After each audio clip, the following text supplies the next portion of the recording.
14 Muharram 1442 Hijriah. Kita tangan jejari 10.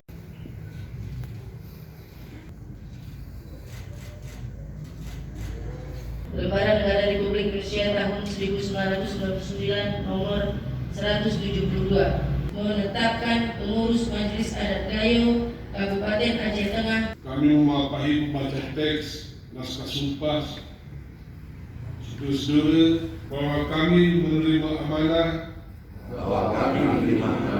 demi Allah kami Majelis Adat Gayo bersumpah bahwa kami menjalani kewajiban murid demi Allah kami Majelis Adat Gayo bersumpah bahwa kami menimang angin meningkat ke ranjung